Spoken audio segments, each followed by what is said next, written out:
Hey, how's it going? I'm working on a little video here, kind of a behind the scenes segment, if you will, with Bart Pauls, an American Poultry Association judge, and Kent, our hatchery manager. And they're walking through some of our parent flock farms and evaluating some of the characteristics between the males and the females. And Bart's offering his expert advice, which we're always open to, on how to even make small little tweaks within our flocks to make them even better than what they already are. Now, you know, for being in business for nearly 100 years, it's always easy to get complacent about the quality of what you're doing or how you're doing things. And I'll tell you, that's one of the great things about McMurray Hatchery here. We are always open to learn new things and listen to the experts within the industry, because ultimately what we want to produce is the highest quality product within each breed for you, and that being in the newly hatched chicks.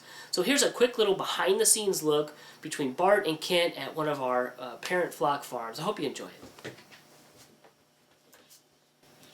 So like this one here, well, that one right there, you can see how pinched that tail is. Mm-hmm. And pay attention to that, from the base of the tail to the bottom, you have this much area. Look around some of these other ones, you have like that one there, look how much wider that is. That's something you can look at while you're handling them. Yep.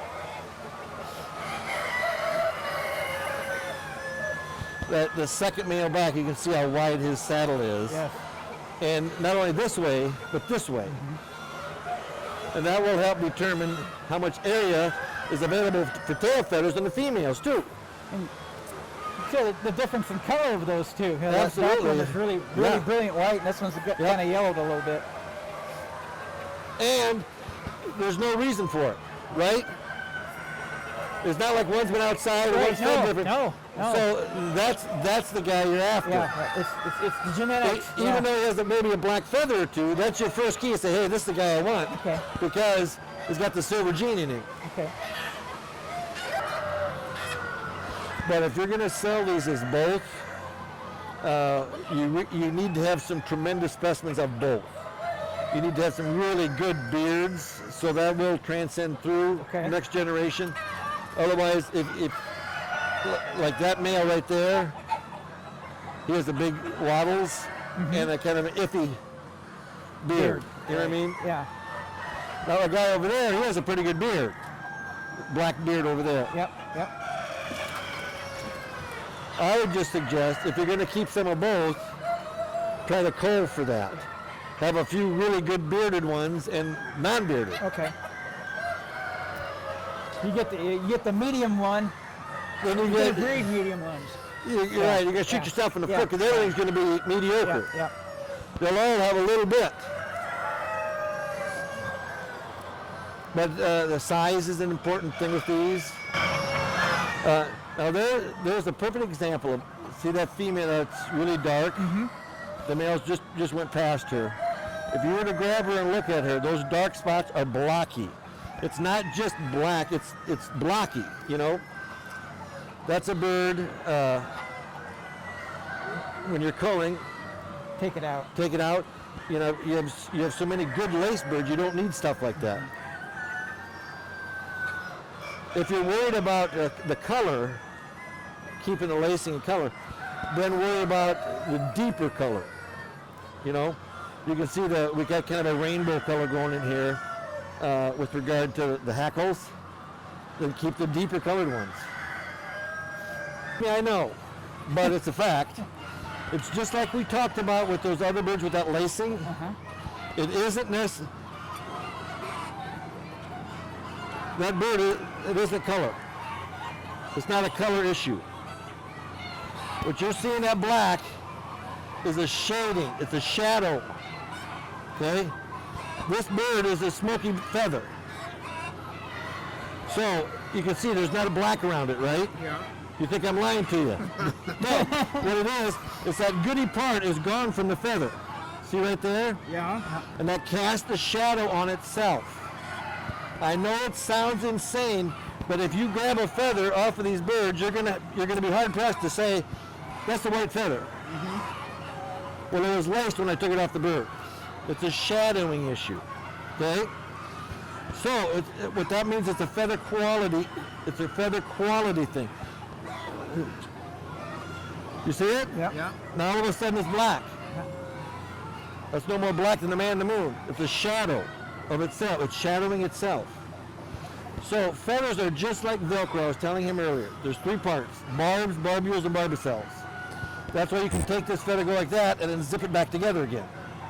Well, what happens is at the very end of it loses the barbs, or the barbicels.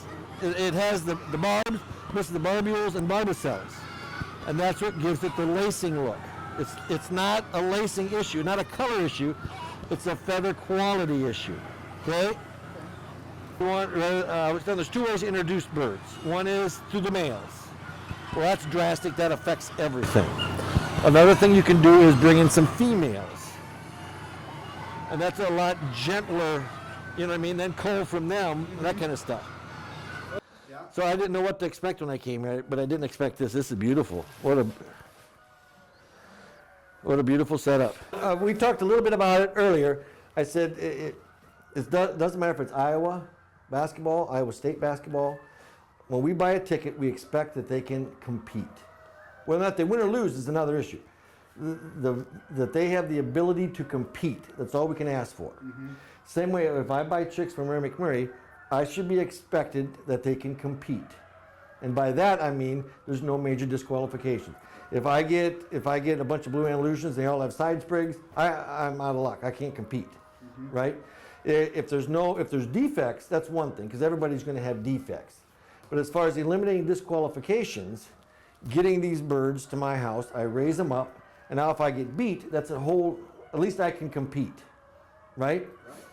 Now, I just been, the first pins we walked up to were the buff coaches, like, whoa, this beautiful even color. The issues with coaches, not just here, but every place, are the hawks, those stiff feathers that I was talking about. And everybody has to deal with those. And I understand it's tough for you guys. It's a little different ballgame than what I'm used to, you know what I mean? But I've just been blown away about the consistency, the quality. And like I said, I didn't know what to expect. I was jazzed about it. But I told my wife, I said, man, I'm just goosey about this. As a poultry, this is kind of what I envision heaven to look like a little bit. Nothing but chickens, purebred chickens. You know what I mean? Yeah. But I've just been totally impressed by the whole operation. So everybody has tweaks they have to work with their flocks. I don't care who it is. Oh, yeah. The longest breeder alive in the United States has issues with his flocks. Yeah. He has to tweak stuff, you know. Every year. Yeah.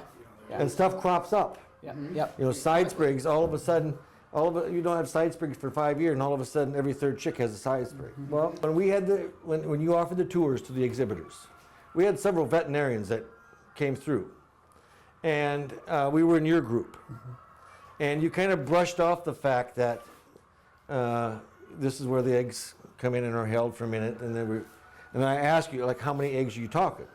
Because I knew through you guys, you said, 140, 160,000, okay? The one vet from Michigan goes, what? What did you just say? 160,000 people don't have any idea of quantity and the logistics to make that work, It's just unbelievable. But for some reason, purebred poultry breeders and hatcheries oftentimes aren't on the same page, they think. And it's more the purebred poultry breeders' fault than the hatcheries. But a lot of that stems back from generations ago. It used to be for 50 cents I could send a box of chickens to like the Boston Expo or something like that. Well, they'd be gone, those chickens would be gone. They were stringmen, they'd be gone for months. And as they got sick, you'd throw them out. As the railroad's going, you got a sick dead bird, you throw it out. Well, you were spreading disease all across the country, So there was all this conflict going. Well, that doesn't happen anymore, but a lot of the old school thought process is still there. As far as I'm concerned, we're on the same page. We're in the same business, just different aspects of it. Yep. It has to be the higher 90 percentile of people, purebred poultry people, have had chicks from here. My first purebred chicks came from McMurray Hatchery, you know. So it's been a long, wonderful relationship, and I've always said we're on the same page. We're doing the same thing, purebred poultry. And now the difference is there's not enough of us anymore that we can honk somebody off. You know, it used to be 40 years ago, I don't need the hatcheries. Well, there's not enough of us. We have to all work together if we want to survive.